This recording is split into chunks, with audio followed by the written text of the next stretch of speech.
Nous allons faire une petite table ronde avec plusieurs professionnels de santé.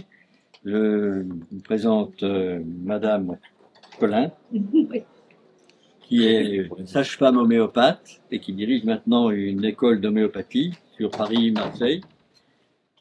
Madame Grisel, docteur Grisel, médecin généraliste. Retraité. Le docteur Menat, Éric Menat, qui est lui-même homéopathe, un médecin généraliste homéopathe et qui, en plus, a d'autres casquettes dont il va vous parler lui-même. Et nous allons avec Isali, qui dirige un groupe Réinfo Covid local. Nous allons vous parler de la santé intégrative, de la médecine intégrative, et chacun donnera sa propre définition de cette façon de travailler. Et Vincent Reliquet. Et nous aurons Vincent Reliquet en visio tout à l'heure également. Bonjour. On va discuter tous ensemble. Voilà, bien je donne la parole peut-être à Aurélie. À Aurélie. Eh bien voilà. Comme au rugby, on passe le ballon. Moi, j'anime aussi les émissions Parlons Santé. Je pense que vous connaissez Réinfo Santé. Vous connaissez un petit peu. On fait des émissions YouTube sur la santé et la santé intégrative tous les mardis soirs. Voilà, à 21h sur YouTube, où nous avons déjà invité Eric Ménard. Et pour cette fin de journée, on s'est posé la question de la santé intégrative et finalement comment on peut la définir. Et puis c'est quoi la différence? Que des fois on entend santé intégrative et puis des fois on entend médecine intégrative. Et comment on arrive à faire la différence? Eric, tu veux commencer? Ah, mais je croyais que tu allais donner ton point de vue. Ah bah oui, je pense que son point de vue à lui va être très bien. Vous avez, pardon, vous avez tout de suite remarqué le niveau de parité sur cette table ronde. Hein. Et donc, comme maintenant il n'y a plus de différence entre les sexes, on commence par les hommes. Bon. Une fois qu'on a dit ça, donc pour ceux qui n'étaient pas dans la présente table ronde, moi je suis médecin homéopathe et je suis un grand défenseur de la... Excusez-moi, j'ai un chat dans la gorge. Je suis un grand défenseur depuis longtemps de la médecine intégrative et de la santé intégrative. Il se trouve que ma pratique fait que j'ai un certain nombre effectivement de casquettes. Bon, je suis généraliste et j'assume ce statut de généraliste avec l'utilisation de traitements allopathiques quand j'en ai besoin. J'ai un diplôme d'homéopathie, de phytothérapie, j'ai beaucoup enseigné la phyto. J'ai aussi un diplôme de nutrition, une de mes premières spécialités c'est la nutrition, et j'ai aussi fait des études de naturopathie, puisqu'à une époque, de naturothérapie, même à l'époque on appelait ça comme ça, et j'ai beaucoup travaillé avec Robert Masson, qui était un grand naturopathe à cette époque, quand j'étais jeune, il y a longtemps. Tout ça pour dire quoi? Tout ça pour dire que depuis tout le temps, j'ai cherché à créer des ponts entre la médecine dite officielle, académique, vous appelez ça comme vous voulez, qu'on appelle parfois conventionnelle aujourd'hui, et les médecines qu'on appelle non conventionnelles, que je ne refuse d'appeler alternatives, parce que ce ne sont pas des alternatives, qu'on peut appeler médecine complémentaire éventuellement, mais qu'aujourd'hui on dénomme sous le terme de médecine intégrative, et j'aime bien ce terme personnellement, en plus il est officiel, les médecins peuvent dire qu'ils font de la médecine intégrative, c'est-à-dire qu'ils vont utiliser, alors c'est ma façon de le définir, et chacun va le définir un peu à sa façon, mais ça veut dire qu'on va utiliser un certain nombre de thérapeutiques à notre disposition, et chacun en fonction de nos spécialités. Par exemple, moi je fais pas d'acupuncture, mais quelqu'un qui est acupuncteur fait aussi une médecine intégrative. Et donc pour moi c'est d'abord et avant ça, c'est-à-dire que j'ai personnellement toujours dit que pour moi il n'y a qu'une seule médecine. Des fois on oppose les différentes médecines, différentes pratiques. Pour moi il n'y a qu'une seule médecine, c'est celle qui soigne. Une fois qu'on a dit ça, chacun va utiliser, en fonction de son expérience et de ses formations, les thérapeutiques qu'il juge utiles en fonction du patient unique qu'il a devant lui. Et c'est un peu ça que je mets derrière ce terme de médecine intégrative. Et il se trouve qu'on a créé sur la région toulousaine un groupe qui s'appelle REV, R-E-E-V. Je vais passer rapidement sur le sujet, mais où on essaie de créer un centre de santé intégrative, et il y a une petite différence pour moi entre médecine et santé intégrative. La médecine intégrative, c'est la thérapeutique, c'est ce que va faire le thérapeute. La santé intégrative, elle a un petit truc en plus, c'est qu'il y a l'implication du patient, qui est mis au centre. C'est-à-dire que c'est plus on soigne plus des maladies, on soigne des individus. Et non seulement on soigne des individus, donc dans leur unicité, dans leur particularité, mais en plus, on va les soigner en leur demandant leur avis et en les impliquant. Et on va même aller plus loin. La santé intégrative devrait en même temps travailler sur ce qu'on appelle l'éducation thérapeutique pour que le patient devienne vraiment acteur de sa santé et qu'ensuite devienne autonome même, jusqu'à une certaine limite bien sûr. Quand il est malade, il a besoin de soignants. Voilà un petit peu ce que je peux dire sur la médecine et la santé intégrative. Et je passe la parole à qui la veut. Qu'est-ce que vous voulez ajouter dessus, en tout cas sur cette idée d'outils et puis de remettre, se prendre en charge soi, hein? Tant pis, vous avez... Oui, mais C'est ça. Je pense qu'il y a un problème, enfin pas un problème, mais il y a une notion d'éducation de la patientèle également dans cette façon de soigner les personnes. Le temps où le médecin, du haut de son stéthoscope, si on peut dire, disait vous ferez ceci, vous ferez cela et vous suivrez mon ordonnance, c'est fini maintenant. Les gens sont déjà éduqués, les gens en savent beaucoup plus qu'ils n'en savaient autrefois grâce à tous les moyens qui existent. Et c'est pour ça que, à présent, le médecin se doit d'abord d'informer son patient de toutes les possibilités qui lui sont offertes pour se soigner, lui donner le choix parmi ces possibilités. Donc c'est la raison pour laquelle on inclut d'autres, outre les médicaments prescrits habituellement par la médecine conventionnelle, on ajoute d'autres formules avec des soins d'autres sortes, l'homéopathie, l'acupuncture, l'ostéo, tout ce qu'on veut. Enfin, il y a beaucoup de choses qui sont complémentaires et qu'on n'a pas besoin de cloisonner et qu'il faut essayer d'intégrer et de guider les patients le mieux possible en fonction de ce qu'ils ont envie de faire aussi vers les médecines qui leur conviennent, en les guidant quand même, en leur donnant un guide pour pouvoir choisir parmi ces méthodes celles qui non seulement leur conviennent mais sont efficaces. Et, je pense que dans l'idée de l'autonomie et de rendre les patients autonomes, alors on avait l'idée de discuter un petit peu ce que l'on utilisait. Alors moi, mon outil, c'est l'homéopathie uniciste, hein. Ça c'est sûr. Donc c'est l'homéopathie classique hahnemannienne comme elle a été créée par Samuel Hahnemann. Il y a aussi cette idée, et ce que je remarque des patients, c'est que c'est une demande. Voilà, j'ai un traitement conventionnel pour un cancer, mais j'aimerais bien aussi prendre de l'homéopathie, pour pas avoir de nausées, pour que ça se passe mieux, et puis pour m'en sortir, quoi. Hein, voilà, il y a aussi cette idée. Il y a cette idée-là, et je vois aussi, moi je fais des ateliers d'homéopathie familiale pour apprendre à mes patients à utiliser l'homéopathie. Là, il y a la grippe qui circule pas mal. L'homéopathie, elle peut vraiment beaucoup aider. Il faut juste se dire, tiens, quel remède je pourrais prendre, quels sont mes symptômes et comment je peux aller mieux. Donc ça implique forcément que je me prenne en charge, quoi. Et que je prenne ce temps de me dire, qu'est-ce qui m'arrive dans ma vie pour que j'en sois malade, que je sois malade à cette heure-ci, quels sont mes symptômes, rares, bizarres et curieux. En homéopathie, le temps de l'interrogatoire et de l'anamnèse, il est très long, puisqu'on a besoin de précision, on a besoin de comprendre les gens. Et je pense que ça, c'est important aussi pour eux d'avoir des temps de consultation plus longs et que l'on prenne aussi le temps pour eux. C'est clair, il y a une vraie démarche personnelle, c'est-à-dire que la personne qui a une maladie, pour moi, elle va faire ce que j'ai appelé le parcours du combattant, parce qu'elle va aller chercher tout ce qui existe dans les thérapeutiques et qui peut l'amener à retrouver son état de santé. Et pour moi, on va tous dans la même direction, c'est-à-dire l'objectif, c'est accompagner la personne à retrouver son état de santé, et on n'y passe pas par les mêmes chemins, qu'on soit médecin, non médecin, selon nos pratiques. Qu'est-ce que tu utilises toi comme pratique ? Alors moi, je travaille beaucoup avec les travaux du docteur Hammer, la médecine nouvelle, les libérations des mémoires transgénérationnelles.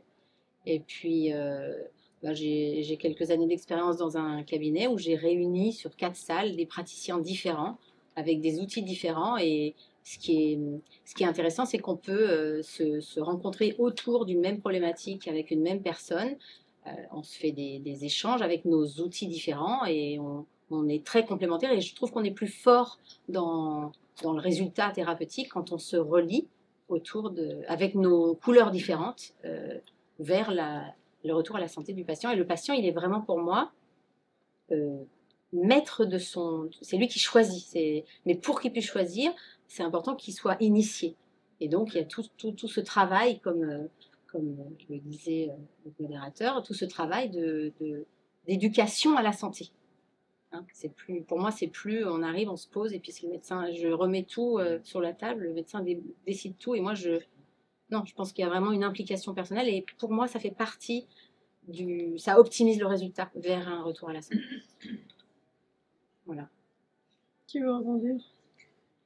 Oui, alors, moi, je suis donc médecin généraliste et actuellement, j'ai donc arrêté de travailler du fait des injections obligatoires. J'ai repris une activité de coaching avec des thérapeutiques comme l'EFT essentiellement.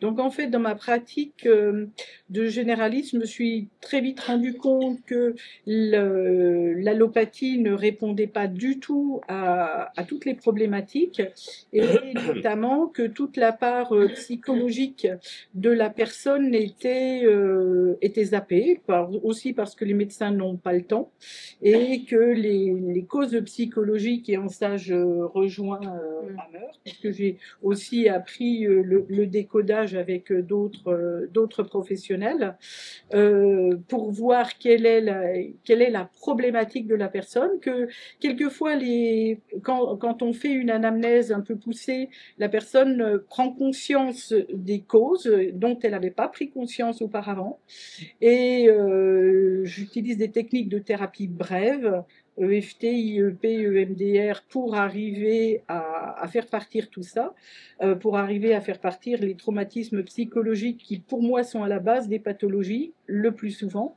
Bien évidemment, quand il y a des injections toxiques, la question se complique. J'utilise aussi la biorésonance, donc avec les thérapies par les fréquences, et la vitamine C à forte dose, dont j'ai appris l'intérêt de la vitamine C à forte dose en 2017, et depuis j'ai beaucoup étudié le sujet et j'ai vu des résultats vraiment assez spectaculaires avec la vitamine C à forte dose. Excusez-moi, quand vous parlez de la haute dose, c'est à partir de combien? 3 grammes, de 5 grammes, 6 grammes? Je sais que aux États-Unis, on va aller jusqu'à 10 grammes en intraveineuse. Alors, en France, on est quand même limité parce qu'on ne peut pas l'utiliser en intraveineux. Il existe la vitamine C liposomale, mais qui, de par son prix, peut être assez rédhibitoire. Voilà.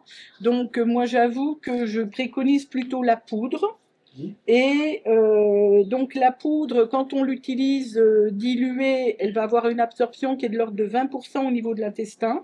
Par contre, j'ai vu récemment des études de biodisponibilité qui ont été faites où quand elle est utilisée concentrée avec très peu d'eau sur un estomac vide, à ce moment-là, l'absorption va être de 70 à 80% au niveau de l'estomac. Donc vous allez tout de suite avoir un pic de vitamine C qui va être très intéressant. Et ça va être assez comparable, ce pic de vitamine C, à celui qu'on peut avoir quand on le fait en intraveineux. Par contre, effectivement, pour pouvoir l'utiliser de cette manière-là, il ne faut pas avoir de problème gastrique, de hernie hiatale, de choses comme ça, compte tenu de l'acidité. Et si on l'utilise de cette manière-là, ça peut être 3 grammes, ça peut être 5 grammes. Par contre, moi, j'ai déjà vu des personnes à qui je recommandais de prendre 10 grammes quand c'était dilué dans la journée. Et je pense qu'il y a un souci en France, c'est qu'on n'a pas conscience que l'être humain n'a plus la capacité de fabriquer sa vitamine C. Il faut savoir qu'une chèvre qui va fabriquer 10 grammes de vitamine C par jour. En état de stress, une chèvre peut fabriquer 60 grammes de vitamine C par jour. Donc, quand nous, au niveau des recommandations, on est à 250 mg par jour, on est juste à une dose qui permet d'éviter le scorbut. Et bon, il y a eu Lévy, il y a eu un congrès en 2017 qui a parlé de ça. Ils se sont rendus compte qu'à Fukushima, ils ont fait des expériences et ils ont vu qu'ils ont donné un groupe de la vitamine C et un autre groupe pas de vitamine C. Sur ceux qui allaient travailler, ils suivaient les marqueurs tumoraux. Ils se sont rendus compte rapidement que les gens qui travaillaient, qui n'avaient pas de vitamine C, ils avaient les marqueurs tumoraux en augmentation, et ceux qui prenaient de la vitamine C n'en avaient pas. Donc rapidement, ils ont arrêté l'expérience et ils ont donné de la vitamine C à tout le monde, parce que la vitamine C a la capacité de réparer l'ADN, à réparer 20% de l'ADN, ce qui est quand même assez énorme. Et donc après, ça serait intéressant de l'utiliser en association avec de la NAC, du magnésium, de la vitamine D, des acides aminés. Il y a tout un tas de choses à voir qui peuvent se tester et voir quelle quantité il faut prendre. Merci. Je pense que... Vincent, oui. Oui. Je pense que Vincent, tu veux nous parler un peu de tes pratiques? Oui, alors moi, tout ça me passionne. Bonjour, Vincent Reliquet. Je suis médecin généraliste. Certains me connaissent pour ma casquette de rédacteur en chef à MC.org, dans lequel d'ailleurs vous accueillez un autre de nos plus éminents membres, Eric. Oui, alors moi, j'adore tout, mais je suis quand même relativement détesté actuellement par nos instances ordinales, sécurité sociale, fisc, puisque tout le monde me tombe dessus en ce moment ensemble. Ma carrière s'interrompt de manière prématurée. Bon, moi j'ai beaucoup de direction dans mon travail, puisque j'écris beaucoup, mais j'ai encore un cabinet de médecine générale dans lequel je soigne avec des sérums marins dans deux indications uniquement, c'est-à-dire la hernie discale et l'arthrose segmentaire. Et si je me suis mis en danger autant pour ces produits, c'est parce que les résultats sont absolument exceptionnels. Et néanmoins, le Conseil national de l'ordre des médecins a décidé d'interrompre la pratique définitivement en France, alors que en Suisse, ça se passe très bien, en Belgique, il y en a partout, en Allemagne, ça ne pose aucun problème à personne. En Amérique du Sud, c'est enseigné dans certaines facultés. Donc voilà, donc mon travail autour des sérums marins m'a fait rencontrer énormément de gens souffrants et évidemment, à la fin, extrêmement reconnaissants. Et puis, j'ai aussi travaillé sur la micronutrition un tout petit peu et j'ai écrit un bouquin sur l'iode. Et c'est évidemment, alors là, ça m'a fait amener toute la population, quel que soit l'âge, quel que soit l'état de santé, puisque les carences en iode, on peut démontrer qu'elles touchent absolument tous les organes, tous les systèmes et tous les âges. Donc, évidemment, on commence à s'intéresser à l'iode, on s'intéresse à nouveau, on remplit à nouveau un cabinet de consultation à longueur de journée, parce que les gens souffrant de carence en iode ne sont aujourd'hui pas capables de trouver des produits qui ont suffisamment de concentration par comprimé. Alors, ce que vient de dire ma consoeur sur la vitamine C est exactement similaire avec ce qui se passe avec l'iode. C'est-à-dire qu'aujourd'hui, on vous propose de vous supplémenter avec 150, enfin de vous supplémenter, d'assimiler 150 microgrammes d'iode par jour, et c'est probablement et certainement que la dose qui vous sert à ne pas avoir de goitre. C'est pour ça qu'elle a été définie dans les années 50. C'est parce qu'on s'est aperçu que 150 microgrammes d'iode par jour, eh bien, ça vous évite le goitre. Mais en quoi ça vous amène à la pleine santé? C'est parfaitement imbécile.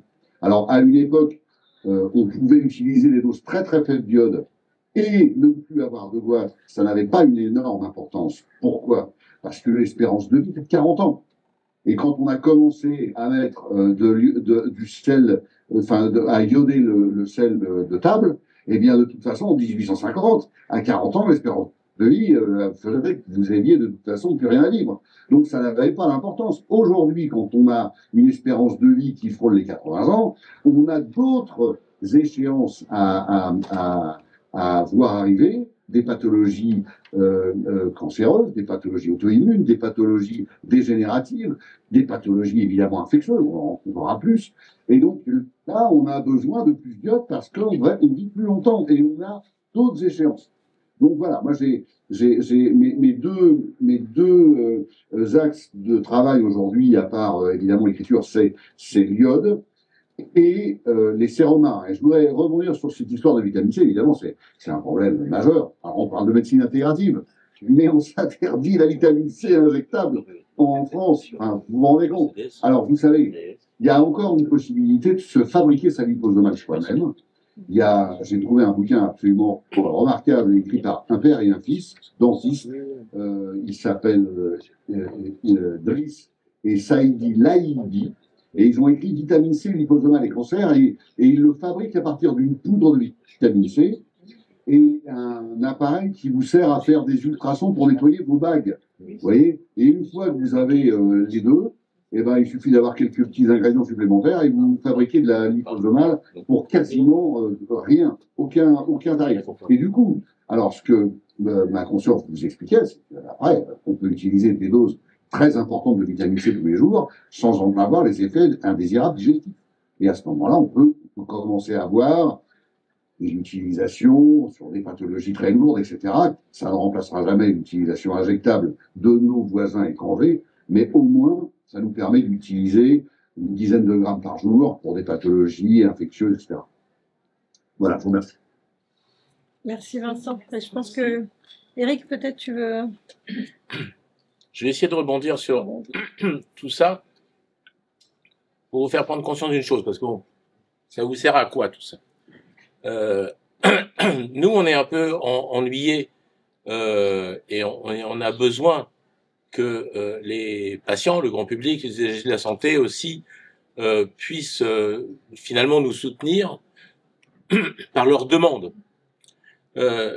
Si vous avez bien compris mon discours tout à l'heure, moi je n'ai aucun rejet contre l'allopathie. Je suis très content d'avoir des médicaments allopathiques dans plein de circonstances, Vincent aussi, et inversement, il n'utilise pas le terme, il parle de sérum marin, mais pour ceux qui n'ont pas compris, c'est surtout du plasma de Quinton. Et vous voyez que c'est quelque chose qui est tout à fait légal dans plein de pays. Et sans avoir l'expérience de Vincent, je sais à quel point ça marche vraiment bien.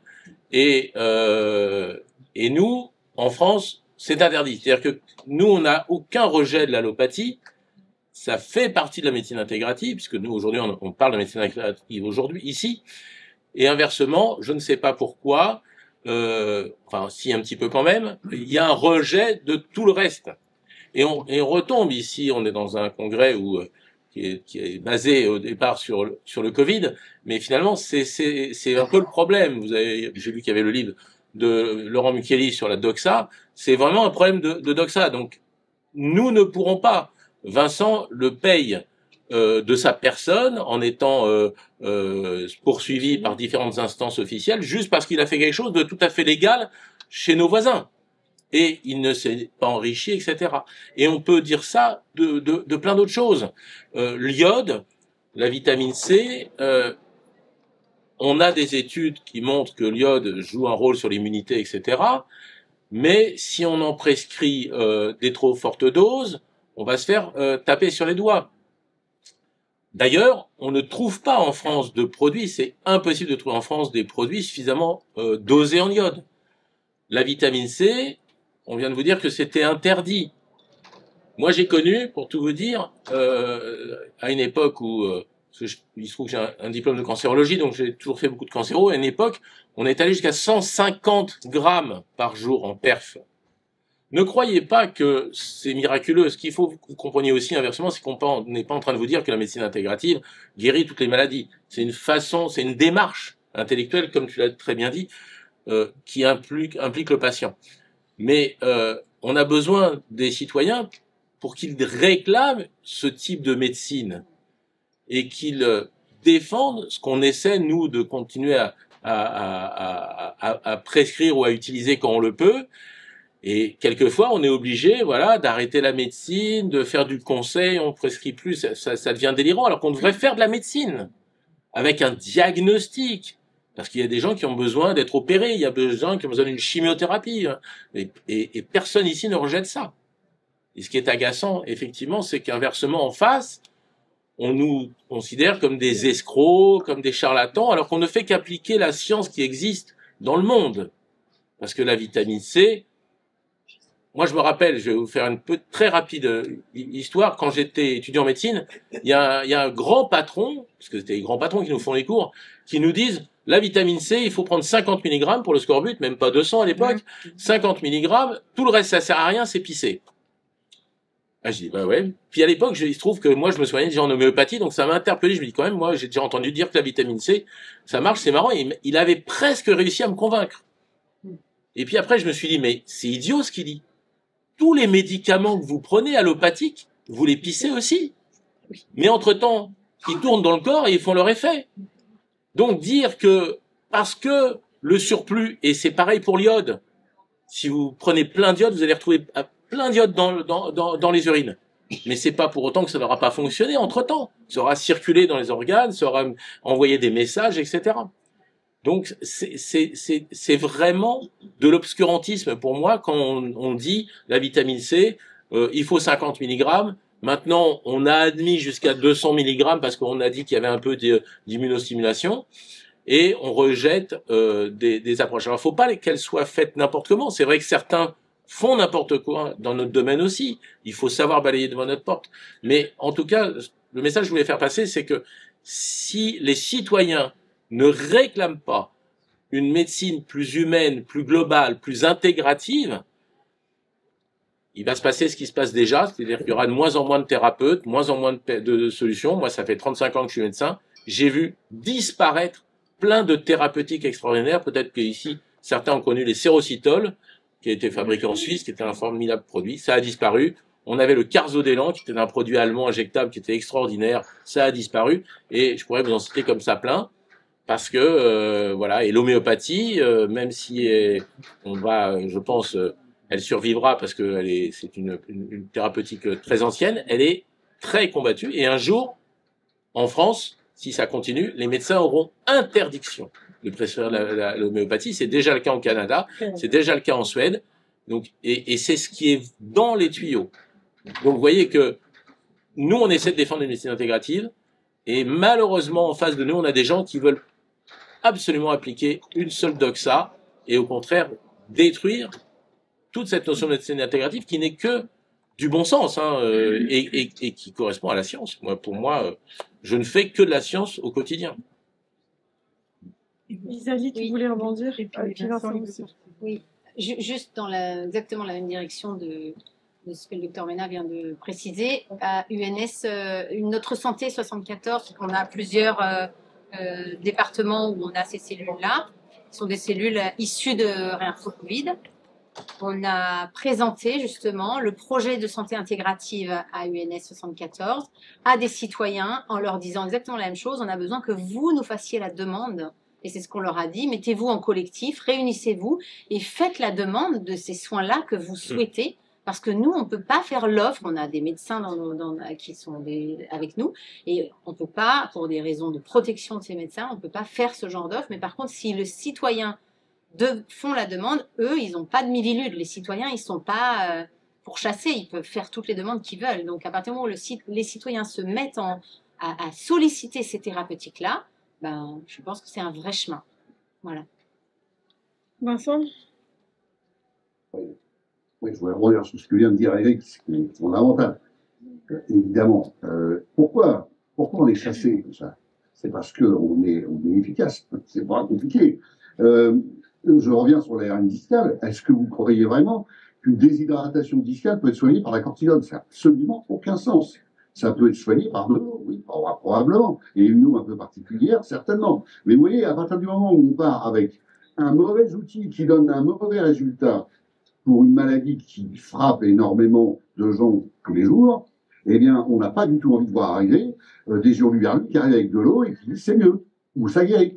Donc, on est chassé, détruit, parce que, pareil pour l'homéopathie, quand ça marche, ça agace, parce qu'il n'y a pas, ça n'est pas profitable. Donc, on a face à soi des monstres de prévarication qui ont besoin d'avoir tout le marché et qui ne laisseront pas une miette à personne. Alors, ce que je voulais dire pour l'iode, bien sûr, Eric a raison, on n'a pas de produits en Europe qui sont correctement dosés. Mais on peut les acheter aux États-Unis sur des sites français. C'est complètement débile. Mais la législation européenne vous interdit de mettre plus de 150 microgrammes d'iode dans une gélule quand vous êtes un fabricant européen. En revanche, le fabricant américain, lui, il arrive avec ses comprimés à 50 mg ou à 12 mg et il les propose en Europe et ça passe. Donc je vous le dis, vous avez tout à fait la possibilité de vous prendre des produits chargés en milligrammes d'iode, simplement en utilisant des produits qui sont fabriqués aux États-Unis, qui sont vendus très légalement sur les sites français. Alors, il faut savoir qu'aujourd'hui, le problème, on a parlé de la vitamine C, mais je voudrais que vous vous rendiez compte de ce qu'on va voir arriver avec la vitamine D, qui a déjà été estampillé perturbateur endocrinien au niveau de la communauté économique européenne. C'est-à-dire que ces industriels-là ont réussi à mettre le verre dans le fruit sur le fait qu'il faille supplémenter les populations en hiver dans l'hémisphère nord. C'est absolument hallucinant. Alors qu'on connaît exactement, parfaitement, avec des milliers d'études, l'impact qu'a la carence en vitamine D sur la santé de tout le monde, pas que les nourrissons. Et ça, c'est absolument intolérable. Alors, encore une fois, on pourrait s'amuser en regardant ce qui se passe d'un côté et de l'autre de l'Atlantique. Vous avez par exemple l'argent colloïdal, qui est considéré aux États-Unis depuis toujours comme un produit relativement remarquable, ayant énormément d'indications par voie orale. Et c'est considéré comme un détergent en Europe. Vous n'avez pas le droit de boire de l'argent colloïdal en Europe parce que c'est considéré comme un détergent et à New York, ils en prennent tous les jours. Donc vous voyez, c'est complètement hallucinant. Donc il faut se défendre et évidemment, il faut revendiquer ces médecines-là. C'est des médecines qui viennent du fond des âges et qui auraient été oubliées depuis longtemps si elles étaient inefficaces. Mais précisément, c'est pour ça qu'elles sont toujours présentes. C'est parce que ces médecines sont des bases incontournables. Un jour, un médicament n'est plus sur le marché, mais le sérum marin, l'homéopathie ou l'argent colloïdal, il y sera toujours. Vous voyez? Donc, il faut se souvenir que ces médicaments ont des vies de 20 ans et que nos produits ont des vies qui comptent en siècles. Donc, c'est pas pareil. Merci Vincent. Et effectivement, et moi je voulais juste rebondir sur la vitamine D, parce que j'ai vu en maternité ces dernières années, on donne effectivement de la vitamine D en gouttes aux enfants à la naissance, et là les gouvernements ont décidé de baisser le dosage que l'on donne aux nouveau-nés. Et quand je vois moi j'ai des parents qui m'amènent des enfants en disant je voudrais de l'homéopathie parce qu'il est tout le temps malade. Et en fait la première question que je pose c'est est-ce que vous donnez de la vitamine D à votre enfant? Ah ben non, on n'en donne plus. Il a 2 ans, on a oublié, on n'en donne plus. Et en fait je donne pas d'homéopathie, je donne de la vitamine D. Voilà, c'est ça. Hein. Parce Samuel Hahnemann, l'inventeur de l'homéopathie, disait la première chose que l'on doit prendre en compte, c'est les privations de santé. Est-ce que le patient a une privation de santé? Si je suis alcoolique, c'est une privation de santé. Si je mange mal, c'est une privation de santé. Si je fais pas de sport, c'est une privation de santé. Donc déjà, travailler sur les privations de santé, et puis après, voir comment je peux trouver mon chemin. Et j'ai une question que j'aimerais vous poser, c'est comment vous êtes venu à changer d'outil? Parce que moi, si je me suis mis à l'homéopathie, c'est parce que mes patientes enceintes me disaient, mais j'ai des nausées, vomissements de la grossesse, et il n'y a plus aucun médicament autorisé pour la femme enceinte. Vous pouvez pas me donner de l'homéopathie? Et moi, je disais aux femmes, mais je sais pas, j'ai pas appris. Et elles me disaient, mais formez-vous, formez-vous. Donc c'est grâce aux patients que j'ai appris l'homéopathie et que je suis là ici, voilà, tout simplement. Je sais pas comment vous êtes venu à faire autre chose, dites-moi. Corinne? Moi, j'ai eu des problèmes de santé quand j'étais jeune et suite au vaccin de l'hépatite B, entre autres. Et donc, je me suis dit qu'il fallait que je cherche autrement. Et c'est comme ça déjà que j'ai fait toutes mes formations au niveau psychologique, décodage, PNL et tout ça. Et ensuite, j'ai élargi mes compétences en ouvrant mes oreilles et en cherchant tout ce qui pouvait être utile. Donc, entre autres, la vitamine C et maintenant aussi les appareils qui utilisent les fréquences, qui envoient des fréquences et qui sont aussi très intéressants. Alors, un peu la même histoire, c'est-à-dire que j'ai été condamnée à 18 ans par une SLA, pas une SLA, une SPA, une spondylarthrite ankylosante. Et à 18 ans, j'ai trouvé ça profondément injuste en me disant c'est pas possible. Mon rêve, c'était de faire le tour du Mont Blanc. J'habitais en Haute-Savoie. Et j'ai dit non. Et j'ai cherché. Et à 35 ans, j'ai trouvé. Et en fait, j'ai appris tous ces outils-là, la médecine nouvelle, tout ça, pour moi. Et puis le décodage, la libération des mémoires transgénérationnelles, pour moi. J'ai d'abord tout utilisé pour moi. Et quand j'ai vu l'effet incroyable, parce qu'à 35 ans, j'ai guéri de ce qui n'était donc soi-disant inguérissable, eh bien, j'ai eu envie de partager. Je ne peux pas garder ça pour moi. Et c'est comme ça que je suis arrivée dans l'accompagnement avec ces outils-là. Et après, j'ai pas cessé d'apprendre plein d'autres outils. Voilà. Mais c'était toujours pour moi. J'ai jamais appris un outil pour les autres. Est-ce que c'est différent? En ce qui me concerne, pardon. Vas-y.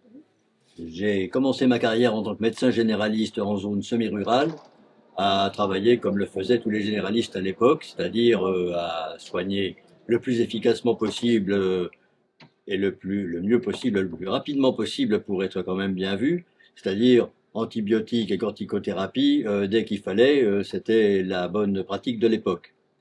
Et puis j'en suis venu à, par curiosité, incité par un de mes amis à suivre un stage d'homéopathie qui m'a beaucoup intéressé, et j'ai commencé tout de suite à mettre en pratique, et je me suis aperçu qu'au lieu de balancer des antibiotiques et de la cortisone à des gamins qui avaient une rhinopharyngite, et notamment un faux Croups, qui est une petite maladie qui arrive très souvent chez les jeunes enfants de la première année, souvent après un coup de froid, cette toux rauque là qui fait très peur et qu'on appelle très vite une bronchiolite, parce que ça dégénère en petite bronchite, eh bien, je me suis aperçu qu'en quelques heures, avec 3 médicaments homéopathiques, on arrivait à les guérir, et que le lendemain, ils allaient très bien comme la veille. C'est-à-dire qu'avec quelques granules, une dose d'aconite, une dose d'apis mellifica, ou bien encore, quand c'était une otite, mettre du ferrum phosphoricum ou du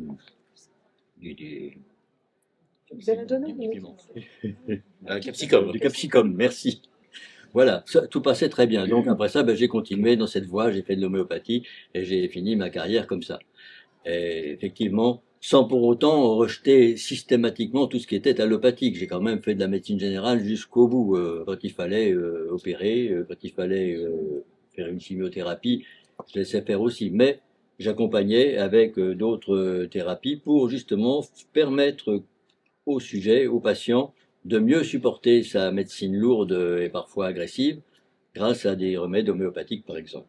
Voilà comment c'est arrivé, donc petit à petit, et je pense que ce qu'il faudrait, c'est que maintenant nos jeunes confrères puissent en faire autant, mais le problème, c'est qu'ils sont trop peu nombreux, ils n'ont pas le temps, et ils sont peut-être pas encouragés à le faire. Oui, c'est ça. Mais c'est peut-être vous qui, en insistant auprès d'eux, pourrez les décider à se tourner vers d'autres méthodes. Voilà. Je vais pas te raconter, sauf si vous avez 2 heures devant vous. Et non, moi j'ai été mal élevé dès le départ, si vous voulez, pas par mes parents qui m'ont bien élevé, qui m'ont noyé d'antibiotiques et de vaccins, mais il se trouve qu'à 17 ans, un de mes meilleurs amis a été soigné par Solomides pour un cancer qui aurait dû le tuer, à tel point qu'on lui a fêté son anniversaire en juillet, et il était né le 1er novembre, parce qu'en 1er novembre, il devait être mort. Et on lui a fait un cadeau dont il rêvait, et en septembre, il rentrait à l'école. Bon là, j'ai été un peu initié comme ça, voilà. Et c'est ses amis qui m'ont initié à l'homéopathie. Et puis, mais ce que je voulais dire, c'est que ce qui est extraordinaire, c'est que la plupart des ennemis, prenons l'homéopathie, disent ça marche pas. Si ça marchait, ça se saurait. Il n'y a pas d'études, tout ce qu'on veut. Okay, vous connaissez tout ça. C'est la science, mais vous savez que ils n'ont jamais prescrit d'homéopathie et ils n'ont jamais pris d'homéopathie. Quand les gens nous ont dit il n'y a pas de traitement pour le Covid, c'est n'importe quoi, ivermectine, azithromycine, ça marche pas, c'est du charlatanisme, ils ne l'ont jamais prescrit. C'est ça qui est terrible. Ceux qui ont essayé savent que ça marche. Moi, je me rappelle.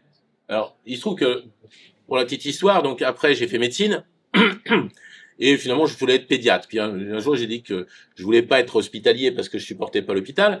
Et c'est là où j'ai rencontré Robert Masson. Et quand j'ai pris les premiers cours avec Robert Masson, j'étais en 7e année de médecine, il racontait des trucs qu'on m'avait jamais racontés. Robert n'était pas médecin. Il avait découvert la naturo parce qu'il avait un problème personnel, une malformation cardiaque. Il aurait dû en mourir. Il s'est soigné comme ça. Et il m'a appris des choses extraordinaires sur la nutrition. C'est comme ça que j'ai compris et que j'ai fait nutrition bien avant l'homéopathie. L'homéopathie, ça me paraissait compliqué.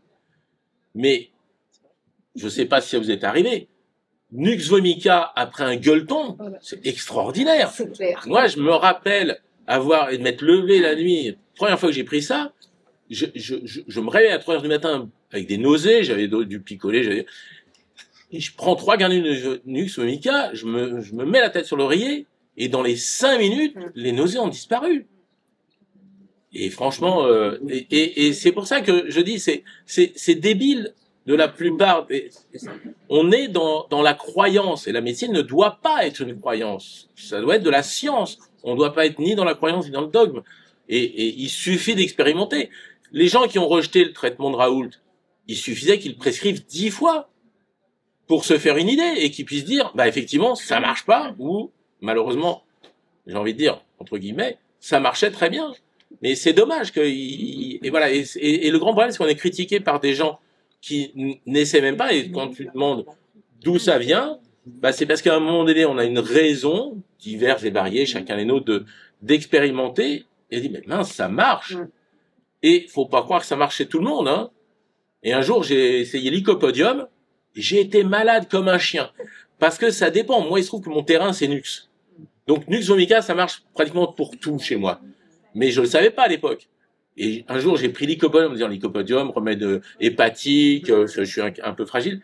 Et ce jour-là, je me suis dit, la prochaine fois qu'il y a quelqu'un qui me dit que l'homéopathie marche pas, je lui file une dose de l'Icopodium en 15, il va dégueuler ses tripes, et il verra que ça marche. Oui, non mais, bon.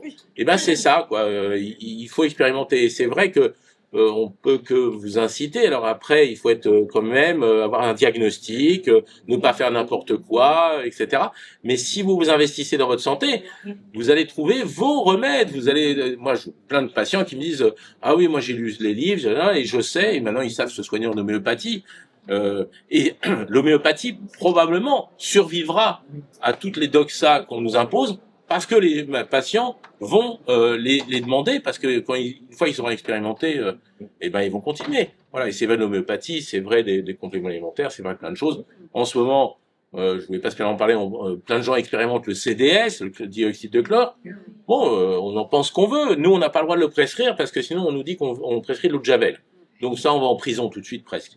Bon, ok, les médecins n'ont pas le droit de prescrire. C'est idiot, parce qu'en fait, les gens l'expérimentent. Oui. Alors après, certains peut-être l'utilisent mal, peut-être vont l'utiliser alors qu'ils ont une maladie grave, il ferait bien de faire autre chose, hein. Mais c'est dommage qu'on fasse pas d'études, qu'on permette pas aux médecins d'expérimenter ce qu'on a tous fait ici, quoi. On refuse systématiquement de faire des études cliniques en hôpital sur ce genre de traitement. Il faudrait rentrer à l'hôpital, mais alors, nous, à l'école d'homéopathie, on fait expérimenter à nos étudiants le remède homéopathique. Donc, on fait ce qu'on appelle une trituration, hein, ils ont le remède, et puis ils le testent, et le premier cours, il termine comme ça. Parce que si on n'expérimente pas, ça va pas, quoi. Hein, donc, il y a aussi cette idée de l'expérimentation. Vincent, tu veux ajouter quelque chose? Oui, parce que cette discussion m'intéresse. Parce que moi, j'étais médecin de SAMU. Moi, je ne jurais que par des thérapeutiques injectables absolument de puissance remarquable, et j'étais grisé par la puissance thérapeutique qu'on avait dans les mains, malgré des tests majeurs de nos patients. Un jour, j'ai arrêté ce métier, et je me suis dit, je ne me saoulerai plus de cette joie d'être utile.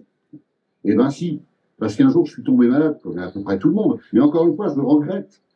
Et je le dis à dessein, je regrette que les médecins ne tombent pas plus souvent malades dans leur carrière, parce que ça leur fait découvrir la vraie vie de nos patients. Et ils se rendent compte que souvent, les pratiques de soins ne sont pas fonctionnelles, ne sont pas du tout convenables, et parce qu'on s'en rend compte, on est dedans, et on s'aperçoit que ça marche pas. C'est comme ça qu'un jour, alors que j'étais prêt à me faire mettre 2 barres dans le dos pour me traiter d'une hernie discale que personne ne pouvait gérer, on m'a dit, bah, tu sais, il y a un gars, il fait de l'eau. Il injecte de l'eau sous la peau. Et j'ai dit, bah, les gars, rien à faire, vous avez tout essayé. Dans 3 jours, j'ai une barre dans le dos, que je vais garder toute ma vie, j'aurai des douleurs chroniques à la vie. Je vais essayer l'eau de mer. Et on m'a répondu, oh non, faut pas ça, c'est peut-être dangereux. Alors qu'on avait posé des trucs dans le dos, des bouts de ferraille de 30 cm dans, non mais, vous voyez, avec des vis. Bon. C'est comme ça que parfois on comprend la vraie vie. C'est-à-dire qu'on est médecin, mais on est malade. Et puis tout d'un coup on se dit, mais c'est comme ça qu'on nous soigne. Ben, c'est pas bien, ça va pas. Et ben après on n'hésite plus. Parce que si ça a marché pour moi, ça peut marcher pour mon voisin. Et puis pour mon voisin, après mon patient. Mon patient, j'en ai fait 10 000 peut-être depuis 15 ans. Et ben comment voulez-vous que je les lâche? Je vais pas leur dire, ah ben non, j'arrête parce que je réfléchis. Parce que c'est pas une pratique conventionnelle.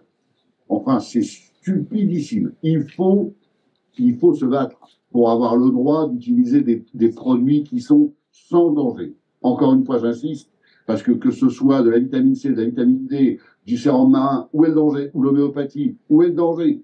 Bon, quand on commence à utiliser des molécules, là, ça devient plus compliqué, parce que des molécules chimiques, parce que là, effectivement, il y a peut-être besoin d'une compétence médicale. Mais quand on a des produits, une banalité absolument totale, on doit, bec et ongle, continuer à utiliser ces produits et à revendiquer l'autorisation. Voilà. Bravo.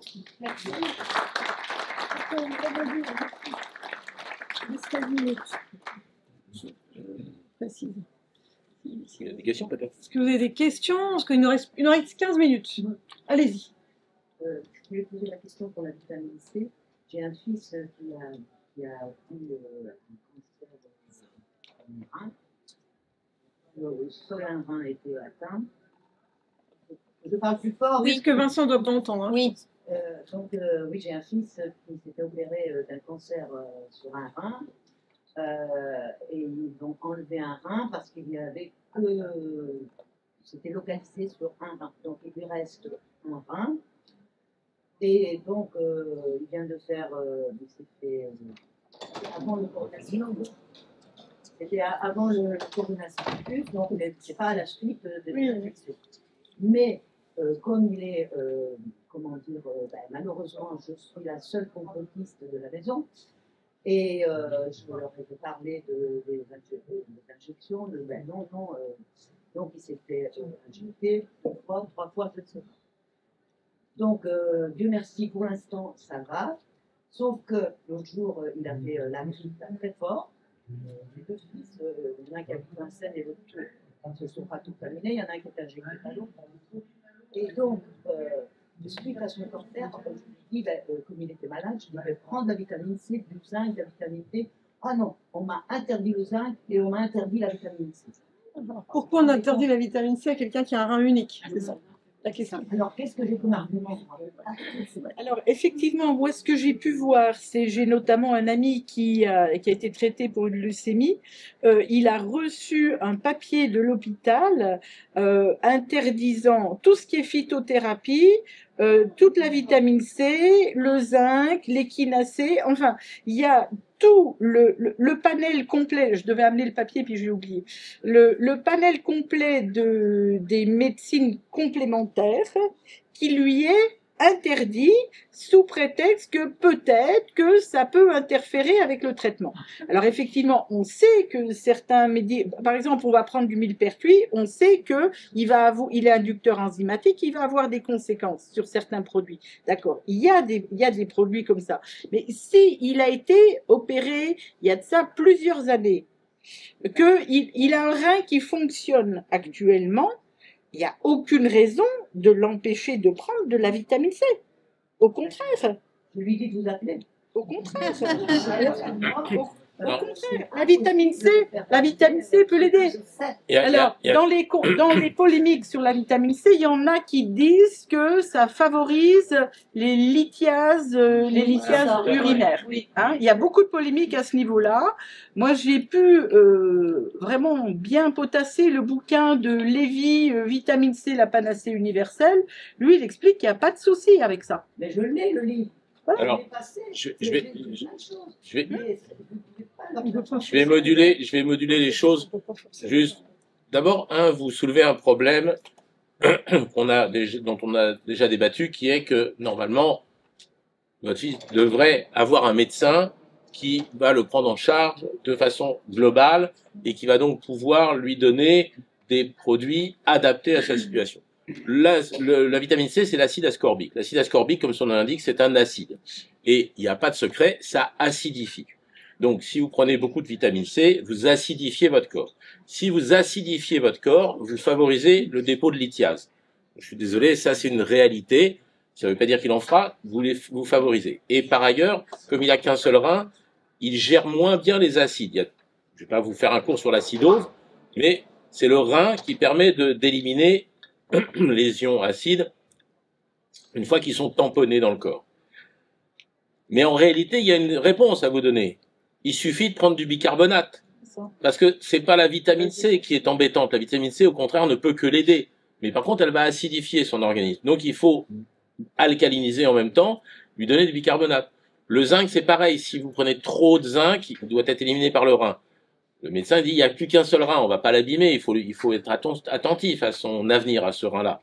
Mais si vous prenez du zinc à dose physiologique ou si vous dosez votre zincémie, vous risquez rien. Voilà.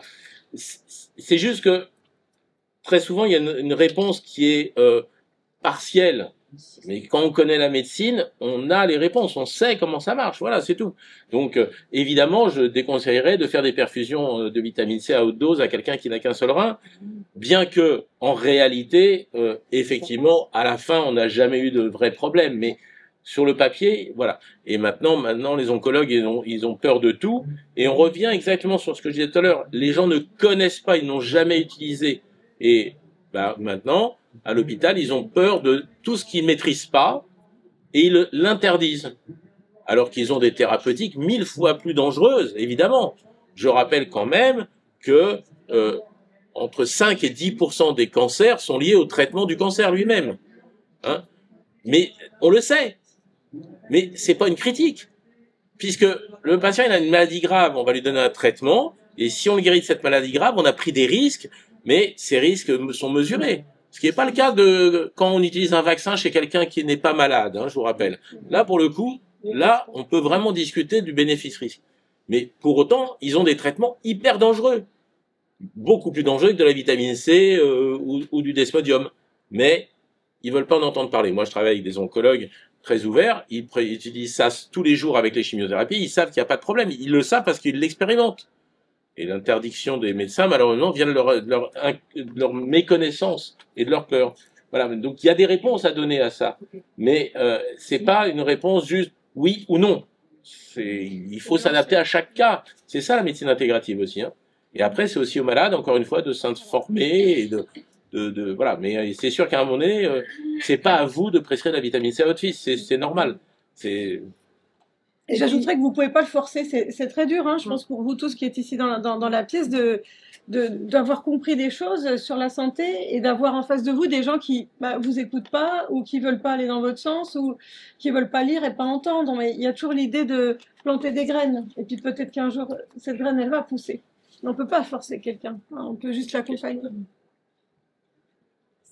Qu'est-ce que vous pensez de la vitamine C ascorbate en cas de problème digestif, style hernie hiatale? Est-ce que l'efficacité est aussi... Alors, l'ascorbate, donc l'ascorbate de sodium va avoir, il y a 70% de vitamine par rapport à l'acide ascorbique. Il y en a 70%, et vous avez quand même beaucoup de sodium dedans. Donc, ce qui fait que c'est contre-indiqué chez les personnes qui sont hypertendues. Ah ouais. Hein? Et par contre, effectivement, c'est tamponné, donc au niveau gastrique, ce sera beaucoup mieux toléré que l'autre. L'efficacité, non? L'efficacité, vous en avez un petit peu moins, donc il faut augmenter les doses. Mais voilà quoi. Mais ça aura son efficacité, bien sûr. Contre-indication, l'hypertension. Question.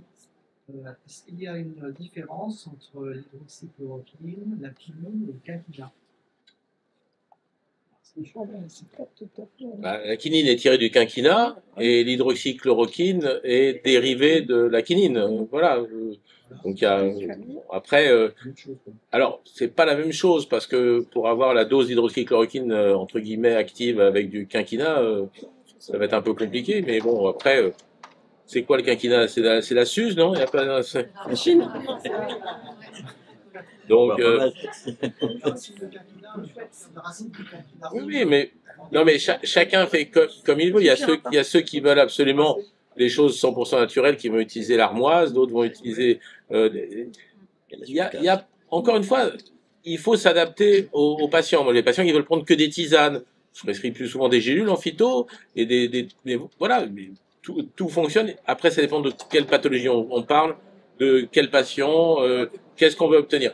Mais j'aurais pas prescrit du quinquina à quelqu'un qui a un Covid aigu, parce que je maîtrise pas la dose de molécules actives, c'est tout. Mais si quelqu'un veut le faire, parce que ça lui parle et que c'est mieux pour lui. C'est pareil pour l'huile de nigel et l'ivermectine. Alors, c'est pas du tout. Oui, enfin, encore, il n'y a pas d'ivermectine dans l'huile de nigel. J'ai compris que c'était tiré de ça, non? Est-ce qu'il y a des questions? Excusez-moi. Non, monsieur Lapin. Sur le sujet. Oui. Vous pensez que la disparition d'un médicament qui s'appelait extranase, ce qu'on appelle la bromelaïne, et je trouve que c'était un pur hasard qu'il a disparu je crois que c'est en 2020, et je sais qu'il avait cette faculté, si vous voulez, de ce qu'on appelle enlever la pellicule lipidique. Et c'est vrai que je trouvais ça vraiment, je ne crois pas au hasard, qui a disparu en même temps que le Covid. Donc, si vous avez un avis là-dessus, si vous connaissez, j'aimerais bien avoir votre avis. Je le suis depuis longtemps. Sur la disparition de l'Estrada. Je ne sais pas du tout si c'est un hasard ou pas, je ne rentrerai pas dans ce débat, mais c'est toujours le problème de l'enzymothérapie. Tout à l'heure, j'ai cité un médicament allemand qui a disparu, qui s'appelle Garzodélan, qui en fait c'est de l'enzymothérapie injectable. Mais voilà, ça a disparu pour des très mauvaises raisons, ça a disparu au moment de la vache folle, et l'enzymothérapie est très souvent, au départ, était très souvent d'origine animale. Bon, l'extranase, c'est un formidable médicament qui était un peu sous-dosé, mais qui était gastro-résistant. Simplement, ça n'intéresse pas, parce qu'il n'y a rien à gagner. Donc, c'est pour ça que pour moi, il a disparu, parce qu'il y avait plus rien à gagner, que les laboratoires n'en voulaient plus.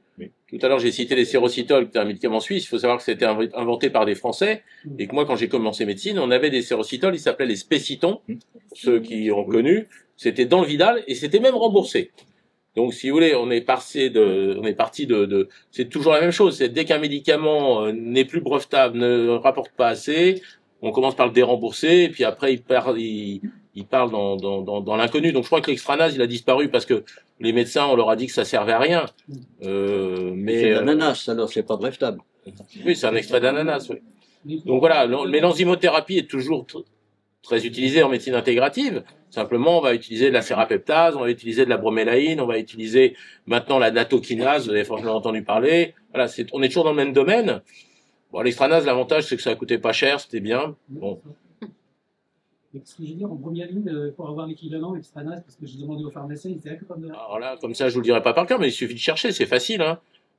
C'est pas très dosé, hein, l'extranase. Pour tout vous dire, j'ai vu des patients prendre 400 comprimés par jour. En cancérologie, parce que l'enzymothérapie à forte dose, mais j'ai vu des tumeurs se réduire. J'ai des gens, bon... On peut le donner à des animaux aussi, à des chats. Ouais. L'enzymothérapie en cancéro, c'est très intéressant, mais c'était pas très dosé. Donc, je pense que ce qu'on a aujourd'hui dans les laboratoires de compléments, c'est... Pour pouvoir vérifier. Je sais pas. Il faut chercher. Encore une question? Oui. Mais je l'ai vu. Est-ce que vous avez un avis entre l'avermectine et l'ivermectine?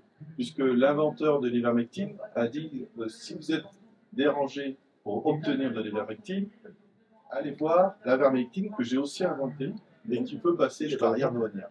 L'ivermectine. Je connais pas. Tu connais, Vincent? Ivermectine avec Avermectine. L'avermectine qui est inventé aussi par le même professeur qui a été.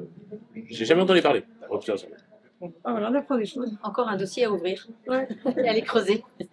On arrive à la fin de la table ronde. Hein. Peut-être que ce serait bien de faire des petits mots de conclusion. En tout cas, moi, de ce que j'ai retenu, ce que je pourrais dire, c'est que la médecine intégrative, c'est un outil qui est au service des patients. Et puis, les soignants peuvent se former, évidemment, pour pouvoir l'utiliser. Et puis, finalement, c'est quand on a vécu des aventures ou quand les patients nous l'ont demandé qu'on s'y est mis. Et j'aime bien ce que dit Vincent quand il dit qu'il faudrait que les médecins soient plus souvent malades, parce que quand on est malade, on cherche et on expérimente. Et on revient toujours à cette notion de expérimenter. Essayer, ça coûte quoi d'essayer une granule d'homéopathie, quoi. Peut-être que ça marchera pas. Bon, bah tant pis, on changera de remède.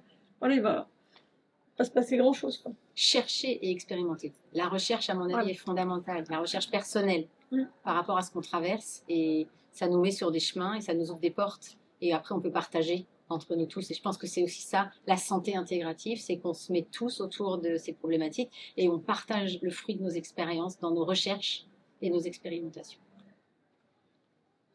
Et il est important que les patients soient informés et des connaissances pour pouvoir vraiment être acteurs de leur santé. Donc, avoir les informations nécessaires. Donc, on a aussi un rôle d'information. Mais on sait que chacun peut aussi s'informer par lui-même. Et là, s'établit un dialogue et la personne est actrice de sa santé. Et c'est ça qui est important. Oui, je pense que de tout ce qu'on a dit, c'est vraiment ce qu'il faut retenir de la santé intégrative, c'est la collaboration patient-malade. qui à mon avis est essentiel. Patient malade, oui, patient médecin. Tout le monde est malade. Le lapsus est révélateur. Et c'est essentiel parce que, évidemment, quand on a été malade, moi je disais à une époque, si vous avez un ulcère d'estomac, allez voir un médecin qui a eu un ulcère d'estomac, c'est lui qui vous soignera le mieux.